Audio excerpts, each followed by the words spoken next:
आज आपल्या संपूर्ण देशाचं आणि महाराष्ट्राचं श्रद्धास्थान असलेल्या आपल्या चैतन्य कानिफनाथांच्या या पवित्र भूमीमध्ये आज भोसरी विधानसभा मतदारसंघाचे आमचे विधानसभेतील सहकारी महेशदादा लांडगे, त्याचबरोबर अहिल्यानगरचे आमदार संग्राम भैया जगताप, ज्यांचा आता अतिशय सुंदर असं आणि प्रखर सर्व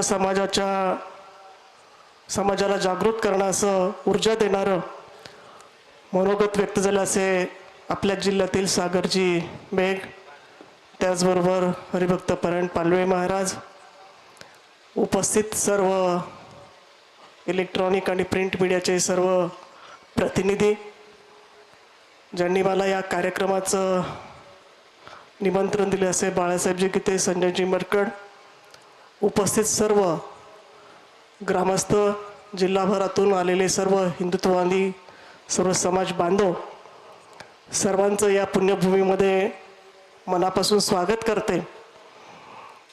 मला वाटतं महेशदादा यापूर्वी आले की नाही मला माहीत नाही, आमच्या मडीमध्ये दर्शनाला ते येत असावेत, परंतु या तालुक्याला आणि आमच्या अहिल्यानगर जिल्ह्याला एक वारकरी संप्रदायाची खूप मोठी पार्श्वभूमी आहे. खरं तर आपली ही महासभा 6 वाजता होती. कालच विधानसभेचं पहिल्या आठवड्याचं शेवटचा दिवस होता आणि मतदारसंघामध्ये अनेक कामं असल्यामुळे थोडेसे प्रत्येकाचे वैयक्तिक कार्यक्रम असल्यामुळे महेशदादांना आणि संग्राम भैया यांना थोडासा उशीर झाला. मी आमच्या सर्वांच्या वतीने आपली सर्वांची दिलगिरी व्यक्त करते. खरं तर या भूमीमध्ये ज्याचं प्रास्ताविक करताना सांगितलं गेलं की ते नाथांची संजीवन समाधी आहे. जसं या ठिकाणी आता कानिफनाथांची ही भूमी आहे, शेजारीच आमचं श्रद्धास्थान आलेलं वृद्धेश्वर देवस्थान आहे, पलीकडं आमच्या हद्दीच्या शेजारीच मायंबा म्हणजे मनचित्रनाथांची समाधी आहे, जवळच मोठा देवस्थान आहे. हाकेच्या अंतरावर आमचं हरिभक्तपरायण वेदांताचार्य नारायण बाबांचं तारकेश्वर गड आहेत. आमचं सर्वांचं श्रद्धा नसलेलं भगवानगड या ठिकाणी आहे. पलीकडं आमचं गैनाथ गड आहे. अशी ही सर्व आमची आणि बीड जिल्ह्याची पार्श्वभूमी या ठिकाणी आहे. आणि आज जर बघितलं तर आमची यात्रा आता सुरू होते. खरं तर पंचमीपासून ते गुढीपाडव्यापर्यंत संपूर्ण देशभरातून लाखोच्या संख्येने या ठिकाणी सर्व नाथ भक्त आणि हिंदू बांधव नाथांच्या दर्शनासाठी या ठिकाणी येतात. आणि म्हणून आमचा हा तालुका, आमची भूमी सर्व भाविकांच्या स्वागताला या ठिकाणी तयारी गेल्या अनेक दिवसापासून करत असते. खरं तर आज या महासभेचं प्रयोजन काय केलं, जसं मागच्या वेळेस सांगितलं सगळ्यांनीच या ठिकाणी बोललं गेलं की ही पवित्र भूमी आहे आणि आपल्या हिंदू धर्मामध्ये पशुहत्या असेल, गोहत्या असेल, हे आपल्या धर्मामध्ये आपण याला मानत नाही, याला बंदी आहे. परंतु दुर्दैवानं या ठिकाणी असं म्हणावं लागेल की हा सगळे प्रकार अनेक वर्षापासून या भूमीत आणि महाराष्ट्रात अनेक ठिकाणी होतात. हे बंद करण्यासाठी आज सगळ्यांनी या ठिकाणी एकत्र यावं लागतंय. परंतु एवढंच घडत नाही, तर अनेक अनैतिक प्रकार, चुकीच्या पद्धती या भागामध्ये आणि अनेक ठिकाणी प्रत्येक देवस्थान जिथं आपले हिंदूंचे देवस्थान आहेत त्या ठिकाणी होत असतात. आणि म्हणून आपल्या भारताची जर लोकसंख्या बघितली, त्याचा जर विचार केला तर तरुणांचा देश म्हणून आपल्या या देशाकडे बघितलं जातं.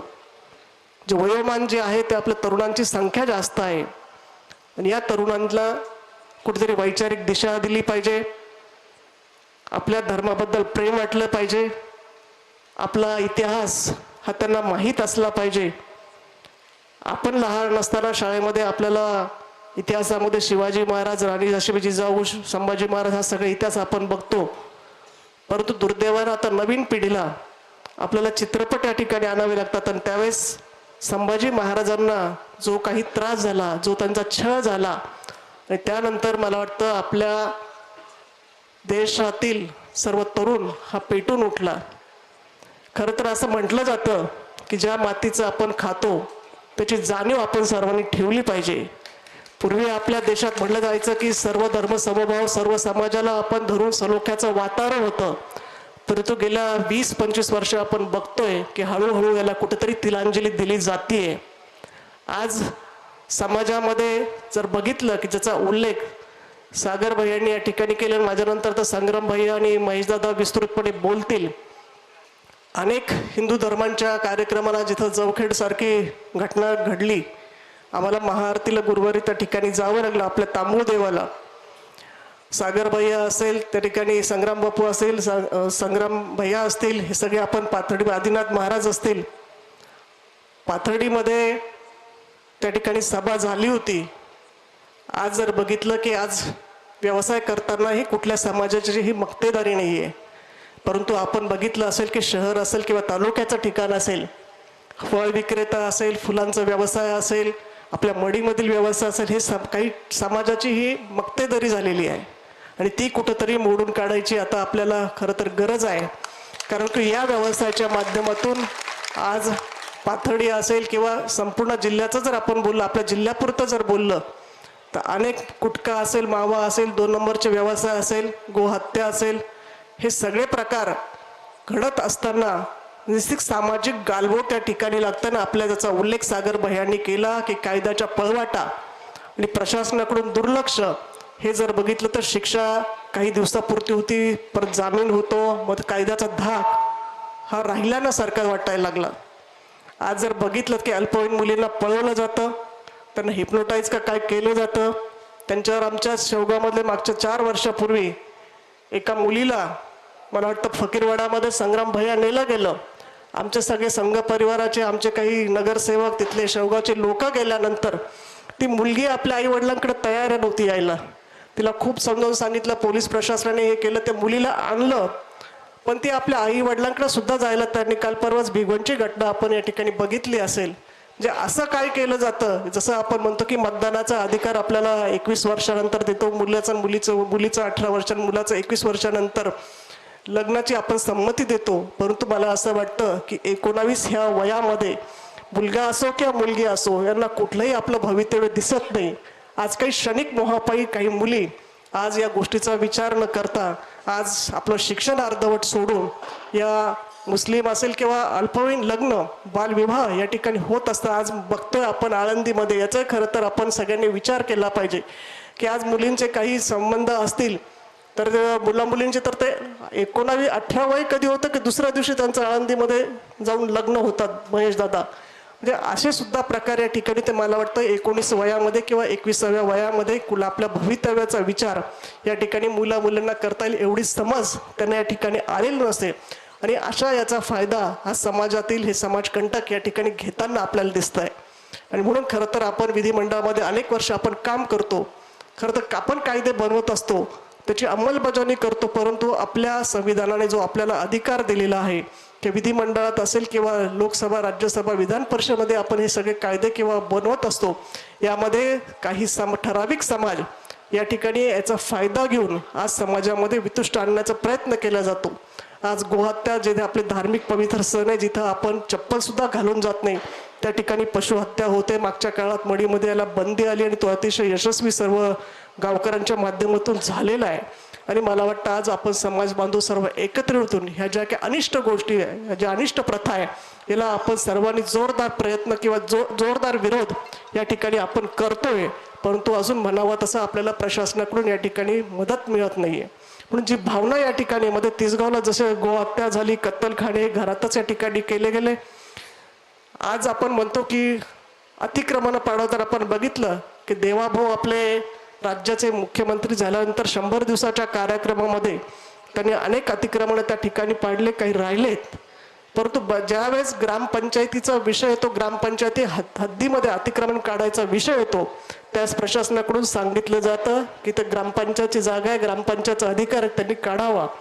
परंतु तेवढी पाठबळ किंवा मनुष्यबळ किंवा तेवढ्या सक्षम या ग्रामपंचायती नसतात आणि त्यामुळे आपल्याला अतिक्रमण काढता येत नाही. आणि मग हा विभाग तर महसूलवर सोपवलं जातं, महसूल म्हणतो हे पंचायत समितीचं काम आहे, हे PWDचं काम आहे, अशी चालढकल सुद्धा या ठिकाणी होत असते. आणि म्हणून यामध्ये कुठंतरी आपण सर्वांनी मिळून लोकप्रतिनिधी म्हणून आवाज उठवणं ही काळाची गरज आहे. आज तिसगावमध्ये काही महिनाभरापूर्वी जे आमच्या गोरक्षक जे आमचे तरुण बांधव आहेत, हे पोलीस स्टेशनला एखादी तक्रार घेऊन गेल्यानंतर त्यांना फारसं त्या ठिकाणी सहकार्य मिळत नाही. ही भावना सुद्धा आमच्या गोरक्षक बांधवांची आहे. कुणाचं वैयक्तिक काम नाही, परंतु धर्माच्या रक्षणासाठी, गोमातेच्या रक्षणासाठी ही तरुण मंडळी पुढे आली. तर माझी पोलीस प्रशासनाला, महसूल प्रशासनाला या ठिकाणी आमच्या सर्वांच्या वतीने विनंती आहे की ज्यावेळेस या ठिकाणी आमचा हिंदू बांधव त्या ठिकाणी येतो त्यावेळेस त्यांची लगेच तक्रार या ठिकाणी घेतली पाहिजे. जे दोषी आहेत त्यांच्यावर कारवाई केली पाहिजे. जे चुकीचे उद्योग या शहरात किंवा जिल्ह्यामध्ये होत असतील त्याला पायबंद घातला जाण्यासाठी आणि माझी तर आमच्या सर्व संग्राम भैया असेल, महेश जाधव यांना विनंती आहे की खरं तर आपण मुख्यमंत्री महोदयाने राज्य शासनाला या कायदे करण्यामध्ये अजून कठोर पावलं कसं उचलता येईल, या सर्व समाज कंटकांना, मुस्लिम समाजाला जे अनैतिक कामं दुष्कृत्य या ठिकाणी करत आहेत त्याला पायबंद घालण्यासाठी जास्तीत जास्त शिक्षा असेल किंवा कडक कायदे होणं ही आता खरं तर काळाची गरज आहे. आज आपण बघतो की जसं काही समाजामध्ये शिकल्यानंतर समाज एका वेगळ्या दिशेने जात असतो. आपण म्हणतो समाज शिकला तर संपूर्ण आपला देश सुधरेल, तालुका सुधरेल, जिल्हा सुधरेल, परंतु अशा काही विघातक वृत्ती या ठिकाणी आहे की ते समाजामध्ये भांडणं लावण्याचं सुद्धा काम करतो. आणि आज या मढी देवस्थानमध्ये आमचं हे सर्वांचे श्रद्धास्थान आहे, पवित्र स्थान आहे आणि या भूमीमध्ये कुठल्याही चुकीचं कृत्य होऊ नये. ज्या चुकीच्या गोष्टी असतील, अतिक्रमण असतील, ते प्रशासनाच्या माध्यमातून या ठिकाणी काढले जातील. उद्याच या ठिकाणी आमचे पाथर्डीमध्ये SP साहेब, सुरेश अण्णा धस आणि आमचे सर्व देवस्थान, वृद्धेश्वर असेल, मढी असेल, मायंबा असेल, या तिन्ही देवस्थानचे सर्व विश्वस्तांची बैठक आणि या ठिकाणी आयोजित केलेली आहे. आणि म्हणून ही यात्रा यशस्वी करण्यासाठी किंवा हे चुकीच्या गोष्टी याला पायबंद घालण्यासाठी उद्या त्या ठिकाणी चर्चा होणार आहे. जे मागच्या काळात घडलं, मी या ठिकाणी विश्वास देते की निश्चितपणे भविष्यामध्ये मी तुमच्या सर्वांच्या पाठीशी आहे. आता संजय मरकट म्हटले की मला माहित नव्हतं 11 वाजता तुम्ही येणार आहे, आता त्यांनी मला बोलवलंच नाही. मला महेश दादाला सहज मी त्या दिवशी लॉबीमध्ये म्हटलं, दादा तुम्ही येणार आहे की एक पोस्ट मी पाहिली, ते म्हणे हो येणार आहे. मग भैयाशी फोन झाला, भैया म्हणे येणार आहे. मग मी बाळासाहेब गीतेंचा, कुठे बाळासाहेबांचा मला फोन आला की ताई तुम्ही या. मी म्हटलं तुम्ही बाहेरच्या पाहुण्यांना बोलवलं, घरच्या पाहुण्याला काय, घरच्या व्यक्तीला काही तुम्ही बोलवलं नाही. माझी थोडीशी नाराजी आहे. माहीत नाही काय माझ्याबद्दल त्यांच्या मनामध्ये आकस आहे की मी तुमच्या पाठीशी असं काही वाटतं की काय, हे मला थोडीशी माझ्या मनामध्ये भावना झाली. आणि खरं तर हे व्यासपीठ किंवा बोलायचं नाही, ही सर्व मंडळी आपलीच आहे, माझीच आहे, तुमच्या पाठीशी 100% आम्ही सर्वजण आहोत. प्रशासनालाही आपल्याला भविष्यामध्ये कुठल्याही प्रकारची अडचण येऊ देणार नाही. आणि मी आपल्या सर्वांना विनंती करेल की मढी ग्रामस्थांना करेल, सर्व भाविक भक्तांना करेल की ही यात्रा जे पवित्र भावनेने दरवर्षी करतो, लाखोच्या संख्येने लोक या ठिकाणी येतात. त्यासाठी प्रशासनाने काही सूचना केल्या असतील की अजून आपल्याला काय सुधारणा या ठिकाणी करायच्या, त्या उद्याच्या बैठकीमध्ये निश्चितपणे या ठिकाणी होतील. आणि आपण जे भाविक भक्त महाराष्ट्रातून, देशभरातून येतात त्यांना सर्व सुविधा आणि ही यात्रा अतिशय सुरळीतपणे यशस्वी कशी होईल यासाठी आपल्या सर्वांचं सहकार्य सुद्धा या ठिकाणी आहे. मढी विश्वस्त असतील, मढी ग्रामस्थ असतील, सरपंच असतील, त्यांचे सर्व सहकारी आणि प्रशासन, आपण सर्वांनी मिळून ही यात्रा यशस्वी करून भक्तांची कुठली गैरसोय होणार नाही. शेवटी हा आपल्या श्रद्धेचा विषय आहे, भक्तीचा विषय आहे. आणि म्हणून मला खात्री आहे, जसं आपण सांगितलं की वक्फ बोर्डाचं या ठिकाणी गेला की मढी देवस्थानच्या 2000 पेक्षा संपूर्ण राज्यामध्ये, महाराष्ट्रामध्ये पंढरपूरला जागा आहे, नगर शहरामध्ये जागा आहे, आमची चौखेडा 150-200 एकर जागा आहे, तिथे त्या ठिकाणी होती. वक्फ बोर्डाने या ठिकाणी आपला जो अधिकार सांगितला, विधानसभेमध्ये आपले महसूल मंत्री बावनकुळे साहेबांनी शब्द दिला होता आणि आम्हाला परिवाराने सांगितलं होतं की ह्या विषयाचा तुम्ही विधानसभेमध्ये आवाज उठवा. त्यावेळेस आम्ही हा प्रश्न मांडल्यानंतर विक्रम पाचपुते असतील, मी असेल, कर्डिले साहेबही त्यावेळेस होते. आम्ही तिघही जण बावनकुळे साहेबांकडे गेल्यानंतर त्यांनी अशा जागा शोधून काढण्याचा आणि ज्या ज्या ठिकाणी वक्फ बोर्डाचा विषय आहे तो विषय माझ्यापर्यंत आणावा, त्याचबरोबर अतिक्रमण काढण्याचा आहे, हे सगळे विषय आम्ही परिवाराच्या माध्यमातून मंत्री महोदयांपर्यंत दिलेले आहे. आणि मला खात्री आहे की लवकरात लवकर यावर विचार होऊन चांगल्या प्रकारचं सहकार्य आपल्याला या ठिकाणी होईल.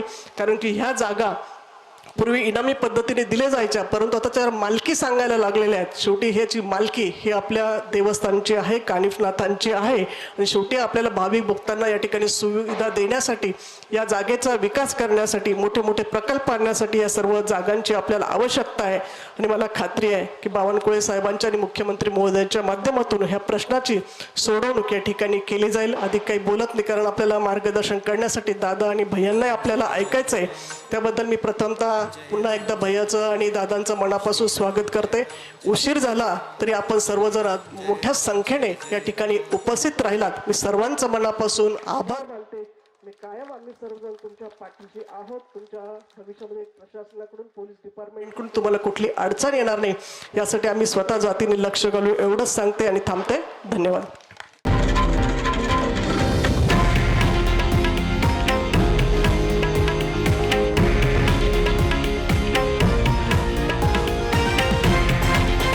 हे आहे देशातील नंबर 1 न्यूज नेटवर्क आणि आपण पाहत आहात TV9 मराठी, एकमेव.